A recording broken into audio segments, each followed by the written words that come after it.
오늘 함께 나눌 잠언 말씀 보겠습니다. 잠언 18장 18절에서 21절 말씀까지입니다. 잠언 18장 18절로 21절까지 우리 한 목소리 읽도록 하겠습니다. 제비 뽑는 것은 다툼을 그치게 하여 강한 자 사이에 해결케 하느니라.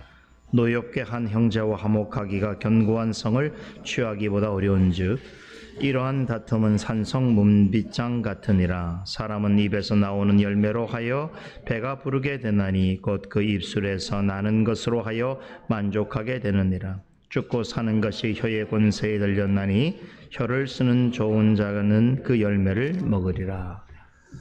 됐습니다. 21절까지고요. 자, 우리 지난주에 살펴본 본문 13절에서 17절 말씀은 지혜로운 자와 어리석은 자가 가지고 있는 한 가지 대조되는 특징에 대해서 가르쳤지요. 어리석은 사람은 다른 사람의 말을 듣기 전에 자기의 말을 하려는 습성이 있다고 했죠. 반면에 지혜로운 사람은 현명한 재판관처럼 누군가 하는 말을 귀담아 듣고 주의 있게 판단하고 결정한다고 했습니다. 이 비유를 통해서 잠언 기자가 말하고 하는 핵심은 단지 다른 사람의 말을 잘 듣자라고 하는 일반론적인 교훈이 아닙니다.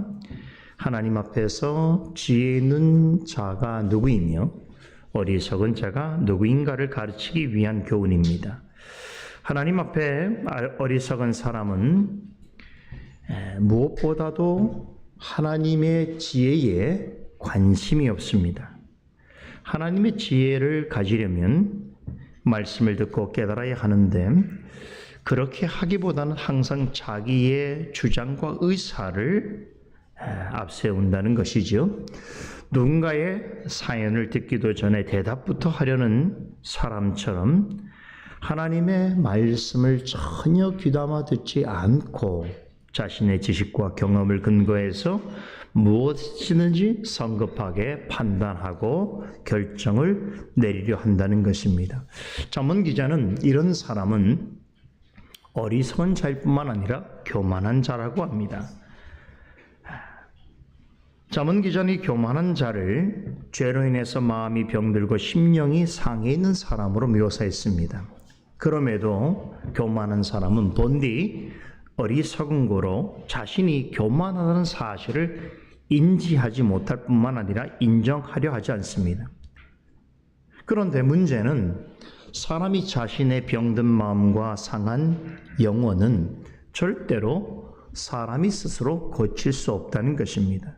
이것은 오직 하나님만이 주실 수 있는 것인데 죄로 말미암아 병들고 상한 사람의 마음과 영혼을 고쳐주시기 위해서 하나님께서 특별히 마련해 주신 치료자가 있다고 했죠. 그것이 무엇입니까? 바로 하나님을 바르게 아는 지식입니다. 즉 지혜의 말씀입니다. 하나님께서는 이 지혜의 말씀을 얻으려고 귀담아 말씀의 귀를 기울이는 사람에게 이것을 값없이 무상으로 주십니다. 그러기에 잠언 기자는 우리의 병든 마음과 상한 심령을 고쳐주는 지혜의 말씀을 뭐라고 표현했습니까? 하나님이 거저주시는 선물이라고 했습니다.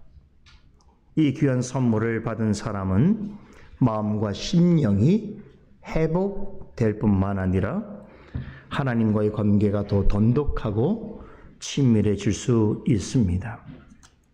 그리고 하나님께로 더 가까이 나아가고자 하는 거룩한 열망을 가지게 됩니다. 이렇게 선물로 주신 말씀을 겸손하게 듣고 배우고 들은 말씀을 묵상하고 또 주신 말씀의 은혜에 따라서 살아가려고 애쓰는 사람이야말로 하나님 앞에 참으로 지혜롭고 복된 사람이다 라고 하는 교훈을 지난 시간을 통해서 확인해 보았습니다. 오늘 읽은 본문도 지난주 말씀의 교훈에 이어지는 교훈을 전하고 있습니다. 오늘도 하나님께서 우리를 위해서 마련해 주신 말씀의 선물 같은 말씀의 교훈을 함께 살펴보도록 하겠습니다. 본문은 사람의 병든 마음을 고치고 상한 심령을 회복하게 하는 말씀을 듣고 따르는 것을 오늘 굉장히 재미있는 비유를 사용하고 있는데요. 마치 제비를 뽑는 일에 비유해서 설명하고 있습니다. 18절을 다시 봅니다. 제비 뽑는 것은 다툼을 그치게 하여 강한 자 사이에서 해결케 하느니라. 자, 오늘 전문 말씀에 나오는 제비 뽑기는 우리가 평소에 알고 있는 제비 뽑기와는 다릅니다. 자, 요즘 사람들에게 있어서 제비 뽑기라고 하는 것은 어떤 느낌으로 다가옵니까? 어떤 게임 혹은 요행 또 미신처럼 여겨지는 경향이 있지요. 자, 제비 뽑기 문화가 오늘날 우리 시대에도 깊이 자리 잡혀 있습니다. 예를 들면 어떤 상첨 이 당첨되거나 또 밥을 사거나 리더를 정할 때에 흔히 제비뽑기를 합니다. 또 학교를 배정받거나 아파트 당첨도 종종 제비뽑기로 결정될 때도 있고요. 소문에 들어보니 태국 같은 나라에서는 군입대를 결정하는 것이 제비뽑기로 한다고 합니다. 엄청나지요? 수년 전에는 우리나라에서 가장 큰 장로 교단인 합동 측에서 총회장을 제비뽑기로 뽑았던 적도 있습니다. 자, 그런데 우리가 이렇게 일상 속에서 경험하는 제비뽑기에는 어떤 운과 우연이라고 하는 의미가 강조되어집니다. 그래서 우연이 되기도 하고 운이 좋으면 뽑히기도 하는 것이 제비뽑기다. 사람들은 그렇게 이해를 하지요. 그러나 성경에서 말하고 있는 제비뽑기는 전혀 다른 개념을 지니고 있습니다. 어느 때까지는 하나님의 뜻이 무엇인가를 알리는 중요한 방편 중에 하나로 사용되었습니다. 어느 때까지인가 하면 바로 하나님의 말씀이 기록되기 전까지였습니다. 성경에 보면 제비뽑기 관련된 기사들이 제법 많이 나옵니다. 예를 들어 하나님의 뜻에 따라서 땅을 분배하거나 또 땅을 차지하게 될 때에 이스라엘 백성이 가나안 땅으로 들어가서 가나안 땅을 차지하고 분배받을 때에 제비뽑기로 결정했습니다. 그 전에 여호수아 7장에서는 이스라엘이 여리고 성을 정복했을 때에 아간이라는 사람이 하나님의 것을 도둑질했을 때 그가 범인이라고 하는 것을 찾아낼 때도 제비뽑기로 결정되었습니다. 사사시대에는 이방 민족과 전쟁하러 나아갈 때의 순번을 정했는데 이때 제비뽑기로 결정했고요. 또 다윗이 이스라엘을 통치할 때는 성전에서 봉사할 직임자를 선정할 때도 제비뽑기로 했습니다. 우리가 잘 아는 요나 선지자가 니느웨로 가서 복음을 전하라는 하나님의 명령을 어기고 배를 타고 다시스로 도망가려고 했을 때에 선원들은 제비뽑기를 통해서 요나를 바다에 던질 자로 선정했습니다. 이렇게 구약시대에는 제비뽑기에 관한 여러 가지 이야기들이 있는데요. 신약시대로 오게 되면 구약시대보다는 이 제비뽑기가 덜 시행됩니다. 성경에 나타난 마지막 제비뽑기의 이야기는 공교롭게도 예수님의 12제자 중에서 예수님을 판 가룟 유다를 대신해서 그 자리를 메꿀 한 사람을 선정할 때 사용되었습니다. 그래서 12번째 사도로 마띠아가 제비뽑기로 결정되었습니다.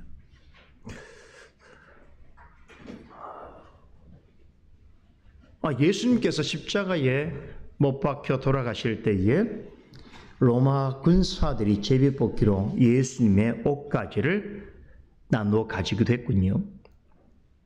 이와 같이 이런 사례들은 성경에서 전하는 제비뽑기에는 한 가지 공통점이 있음을 말해줍니다.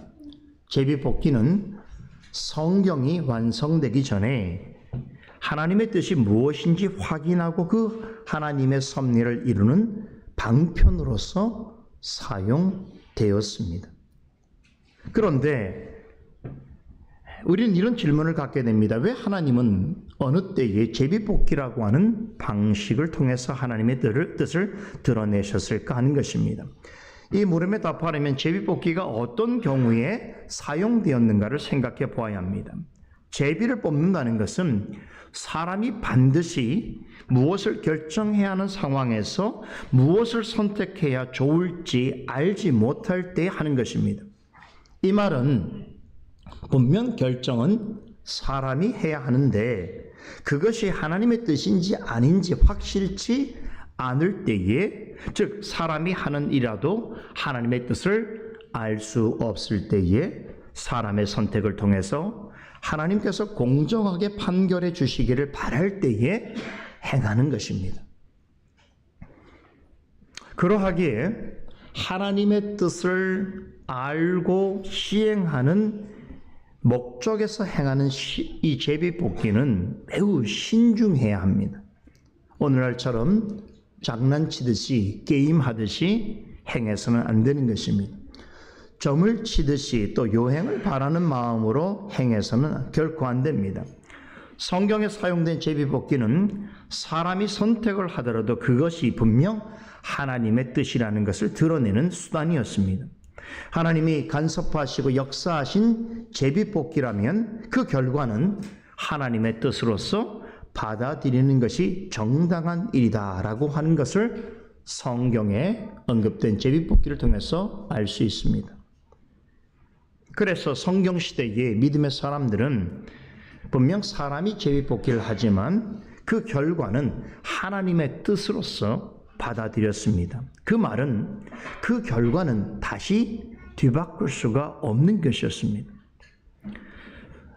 대표적인 예가 아간이라고 말씀을 드렸는데요. 방금 전에 언급했듯이 이 아간은 이스라엘 백성이 여리고 성을 정복할 때에 하나님께 온전히 드려야 할 것들을 도둑질했습니다. 시날산의 아름다운 외투 한 벌, 은 200세겔, 금 50세겔을 훔쳐다가 자기 장막에 감추었습니다. 여호수아를 통해서 하나님의 명령을 전해 들었음에도 마치 에덴 동산에서 아담과 하와가 선악을 알게 하는 나무의 열매를 보고 먹지 말라고 하시는 하나님의 명령이 있음에도 불구하고 그것을 볼 때마다 보암직하고 먹음직하고 지혜롭게 할 만큼 탐스럽게 여겼듯이 아간도 그것들을 보자 아담과 하와를 무너뜨린 모든 죄악의 근원이 되는 탐심을 갖게 되었습니다. 아간은 자신이 죄악을 행하는 것을 아무도 본 사람이 없다고 생각했습니다. 결코 발각되지 않을 완전 범죄라고 확신했습니다.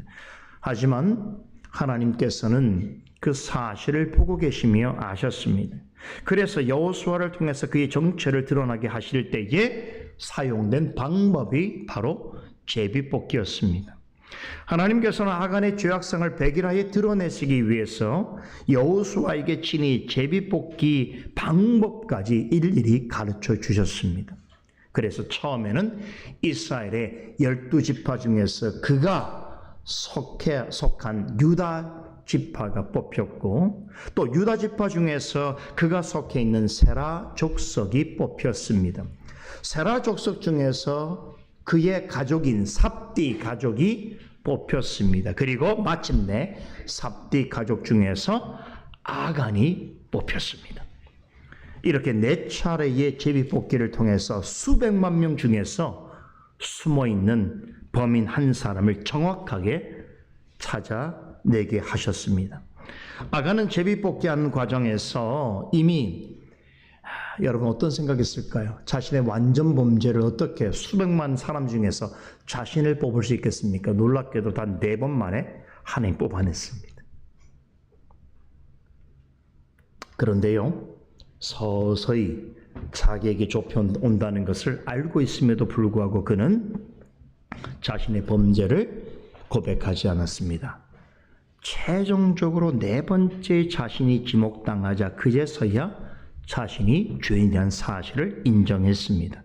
하지만 여러 차례 돌이킬 기회를 걷어차버린 아담은 결국 자신이 탈취한 모든 물건과 심지어 그들의 자녀들과 함께 멸망을 당했습니다.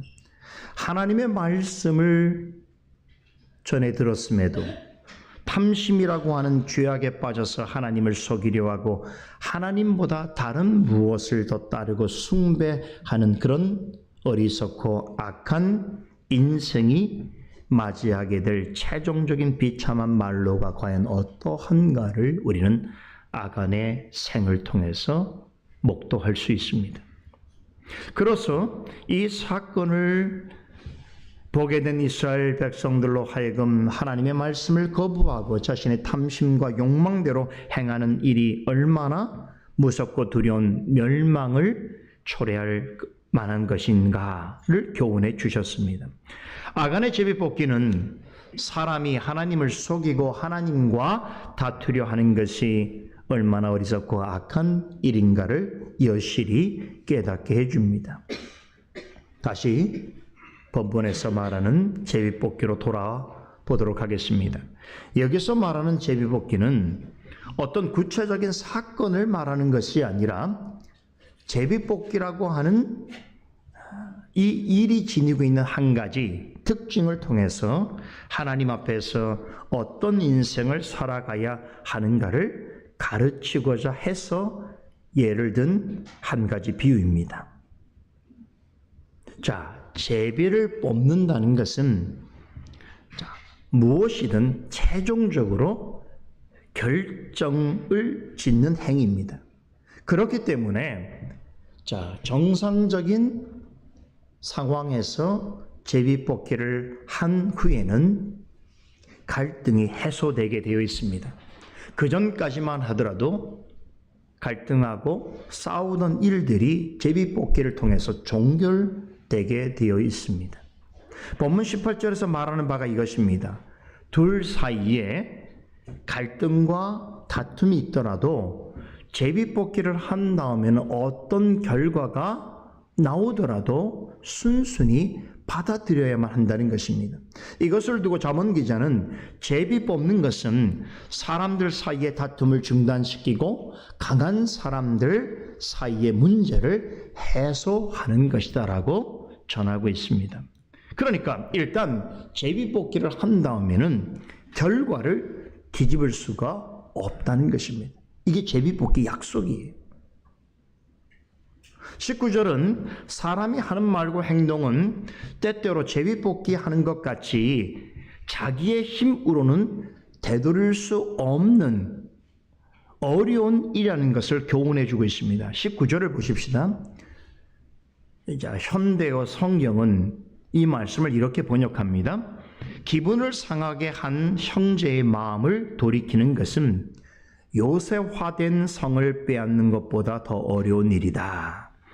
이와 같이 한번 다투게 되면 마음을 철문처럼 닫아버리기가 일수이다 라고 번역합니다.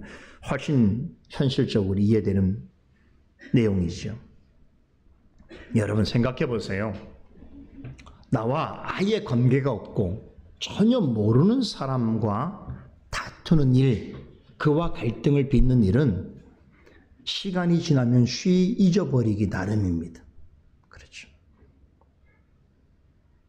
우리가 생활 속에서 관계가 전혀 없는 어떤 불특정한 사람과 갈등을 빚었을 때에 그 순간은 좀 괴롭고 힘이 들 수 있어도 조금만 시간이 지나게 되면 잊어버리게 되어 있습니다. 하지만 평소에 늘 가깝게 지내던 사람, 정말 신뢰를 주고받았다고 생각하는 사람으로부터 상처를 받으면 그것은 좀처럼 쉽게 회복되지 않습니다. 트라우마로 남습니다. 평소에 마음을 주고 받으며 서로 사랑하고 믿어주는 관계로 생각했던 사람과 어떤 일 때문에 완전히 돌아서게 되면 그 사람과의 관계는 어떻습니까? 그 사람과 관계를 회복한다는 것은 견고한 성을 빼앗는 것보다 더 어려울 수 있다라는 것입니다. 실제로 그래요. 그래서 밖에서 별로 관계가 없는 사람하고 원수가 되지 않고 늘 함께 지내는 사람과 원수 시간이 되는 거예요. 심지어는 부모 자식 간, 한 배에서 난 형제 자매 간이 원수가 되는 쉬운 것이. 왜 그렇습니까? 서로가 친밀하게 지내던 사람 사이에 다툼이 발생하고 상처를 크게 입게 되면 그 관계를 회복하는 일이라고 하는 것은 견고한 성을 빼앗는 것보다 더 어려운 일이 되기 때문에 그렇습니다.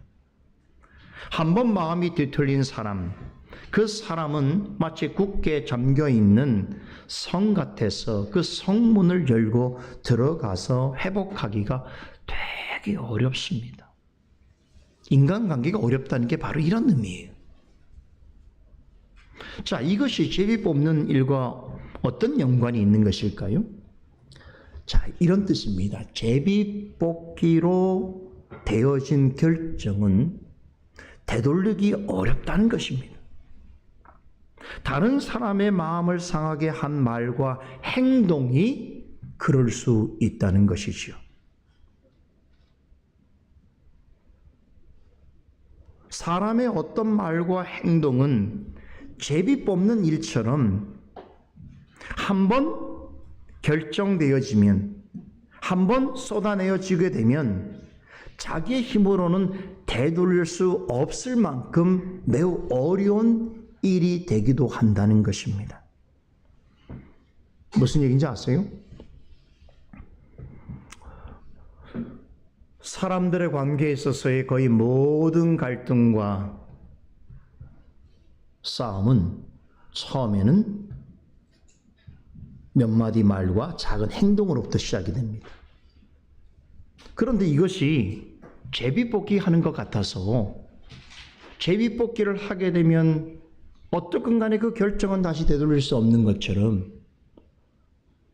작은 말과 행위가 제비뽑기의 결정처럼 되돌릴 수 없는, 관계를 다시 회복할 수 없을 정도의 치명적인 원인이 될 수 있다는 것입니다. 이 사실을 20절과 21절은 이렇게 설명합니다. 사람은 입에서 나오는 열매로 하여 배가 부르게 되나니 곧 그 입술에서 나는 것으로 하여 만족하게 되느니라. 죽고 사는 것이 혀의 권세에 달렸나니 혀를 쓰기 좋아하는 자는 그 열매를 먹으니라 라고 합니다.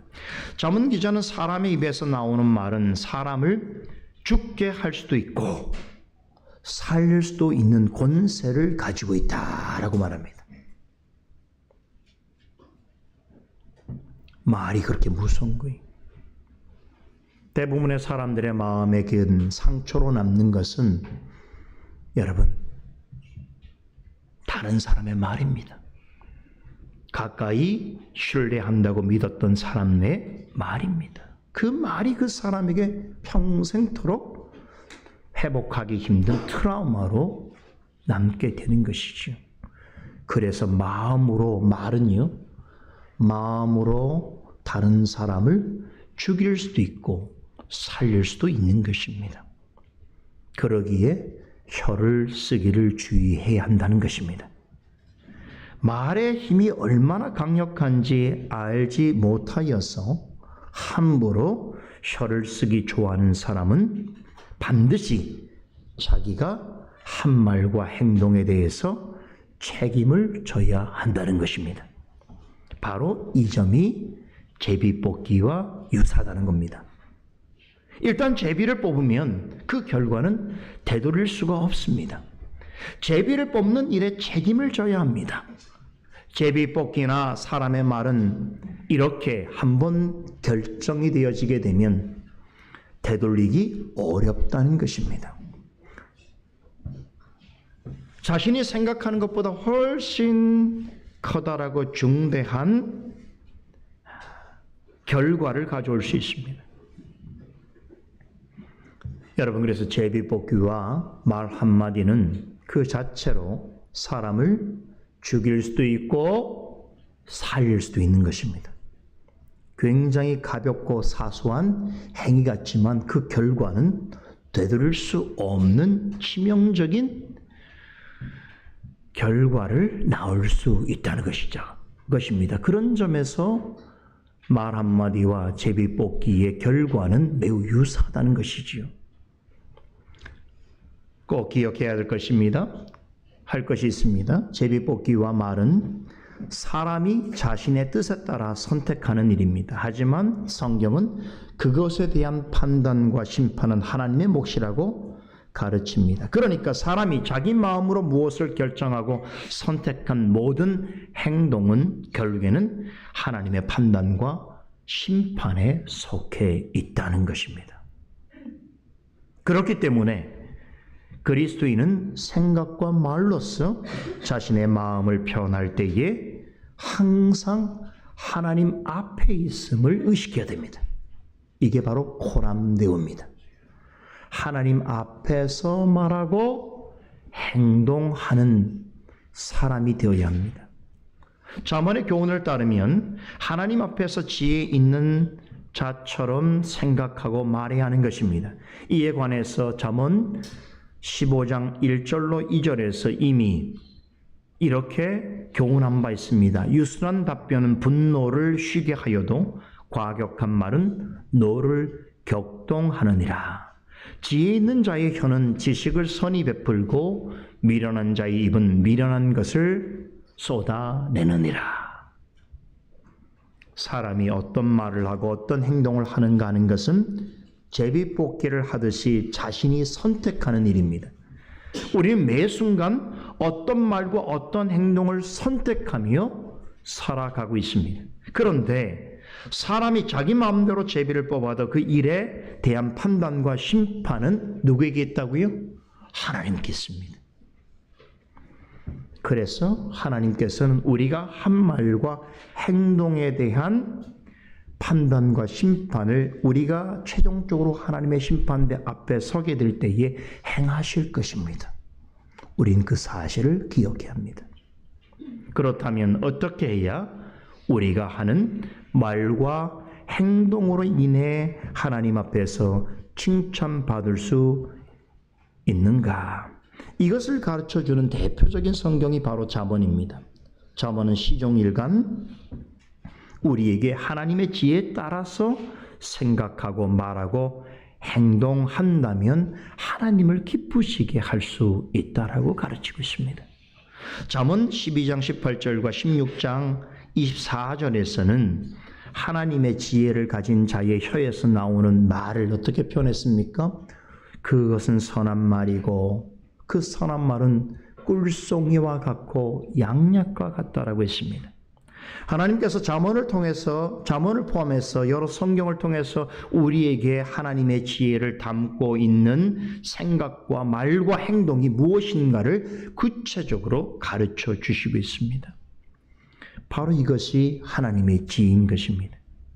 그렇기 때문에 성경이 완성되어 그 성경을 통하여 하나님의 지혜가 무엇인지를, 즉 우리가 하나님 앞에서 어떤 말과 행동을 해야 하는지를 구체적으로 가르쳐 주시고 있는 이상 우리는 더는 하나님의 명료한 뜻을 알기 위해 제비뽑기와 같은 일을 할 필요가 없는 것입니다.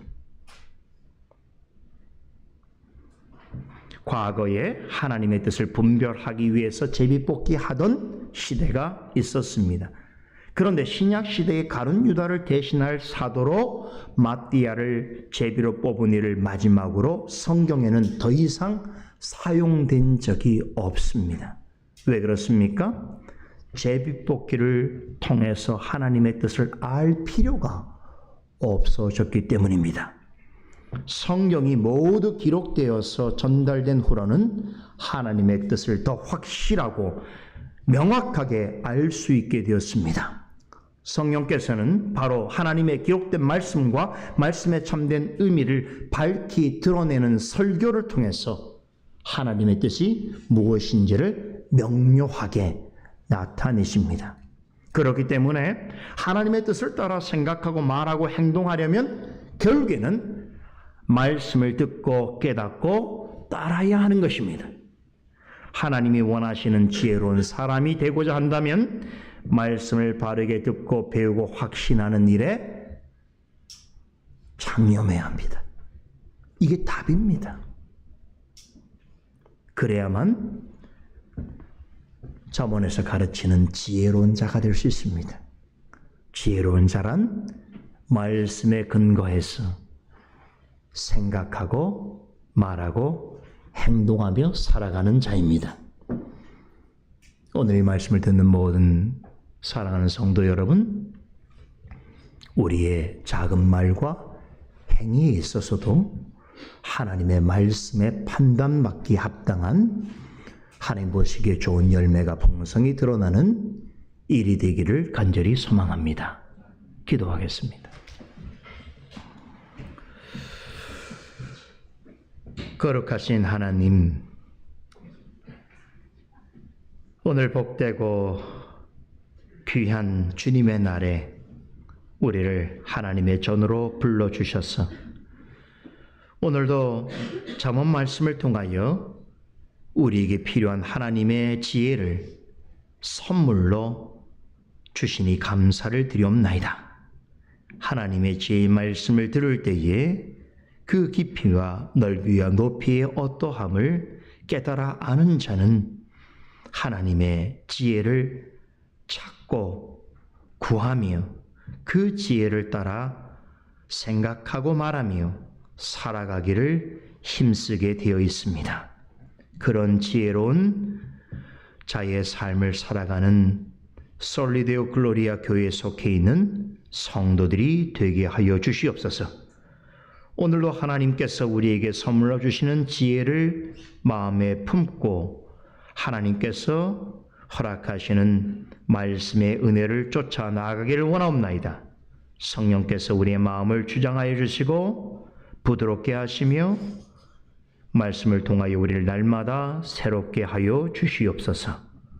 살아계신 예수 그리스도 이름으로 기도드리옵나이다. 아멘.